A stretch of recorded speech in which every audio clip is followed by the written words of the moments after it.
Hello everyone, hi, নমস্কাৰ, স্বাগতম মোৰ মিনি ব্লগলৈ। আজি আকৌ জিমৰ প্ৰেক্টিছ শেষ কৰাৰ পাছৰ পৰাই ভিডিঅ'টো আৰম্ভ কৰিলোঁ। সদায়নো আৰু কিমান একেবোৰকে দি থাকিম, মানে অহা যোৱা আৰু জিমৰ প্ৰেক্টিছ যিহেতু মই বেলেগ একো নতুনকৈ কৰা নাই, সেইবাবে দিয়া নাই। চ' শেষ হোৱাৰ পাছৰ পৰাই আৰম্ভ কৰিলোঁ আৰু মোবাইলটো হাতখনেৰে ধুনীয়াকৈ ধৰি ফটো মাৰিবলৈ এটা চেষ্টা কৰিছোঁ। মানে ভিডিঅ'বিলাকত যে ইনষ্টাগ্ৰামৰ ৰিলছবিলাকত ইমান ধুনীয়াকৈ ধৰি মাৰে, কিন্তু নোৱাৰিলোঁ। অৱশেষত ভিডিঅ' সামৰি মেলি মই ৰুমলৈ বুলি বাট ল'লোঁ, মানে বেটেৰীত উঠিলোঁ। অলপ দেৰি ৰৈ বেটেৰীখন পাই গ'লোঁ আৰু উঠি ৰুমলৈ বুলি বাট ল'লোঁ। মঙলবাৰ দিনটোত যিহেতু মই নিৰামিষ খাওঁ, সেয়ে ভাবিলোঁ আজি মাংস অকণ খাওঁ। লগৰজনীও ক'লে আজি বোলে মাংস খাওঁ ব'ল, সেয়ে মাংস লৈ আহিলোঁ। আৰু এইফালে মই গাখীৰ চাহ অকণ খাম বুলি, মানে গাখীৰ চাহ অকণ খাব মন গ'ল, সেইকাৰণে গাখীৰ পেকেট লৈ আহিলোঁ।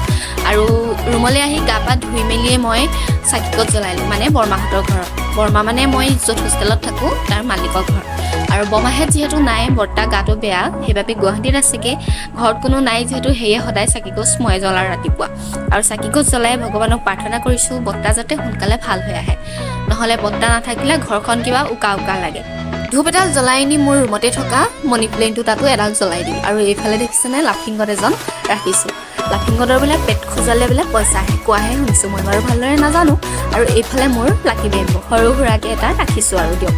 আৰু এইফালে দেখিছেনে নতুন কিবা মৰ্টন এটা, মই নাজানো কি নামটো, কিন্তু খাবলৈ মন গ'ল, মানে ট্ৰাই কৰি চাওঁ বুলি আহিলোঁ। আৰু ধূপ চাকি জ্বলাই মেলি এয়া চাহ বনোৱাত লাগিলোঁ, গাখীৰ চাহ।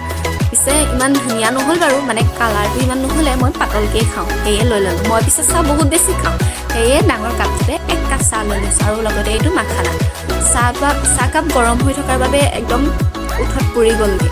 আৰু দেখিছেনে মোৰ অৱস্থা কি হৈ গ'ল। আৰু চাহকাপ খাই পিছে ভালেই লাগিল, পাতল যদিও। চাহ খাই লাগি গ'লোঁ মাংস বনোৱাত। মাংস পিছে দুজনীহে, সেইকাৰণে অলপে আনিলোঁ।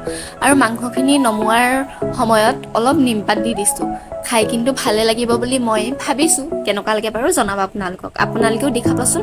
নিমপাতৰ স্মেলটো কিন্তু ধুনীয়া আহে মাংসত দিলে, বা আপোনালোকে আমলেট কৰিলেও দিব পাৰে, কিন্তু ভাল লাগে খাই। আপোনালোকেও খাব তেনেদৰে। দুপৰীয়া ভাতটো খাই মেলি অলপ জিৰাই ল'লোঁ আৰু উঠি লৈ যাবৰে সময় হয় জিমলৈ। আৰু জিমলৈ বুলি ওলাওঁতেই আহিল নহয় বৰষুণ জাক। বৰষুণ বাৰু মোৰ প্ৰিয়, আপোনালোকৰো প্ৰিয়নে? কমেণ্ট কৰি কিন্তু জনাব নাপাহৰিব। আৰু বৰষুণ জাক দিয়াৰ কাৰণে বাৰু মনে মনে ভালেই পাওঁ, কাৰণ বতৰটো যিহেতু গৰম আছে,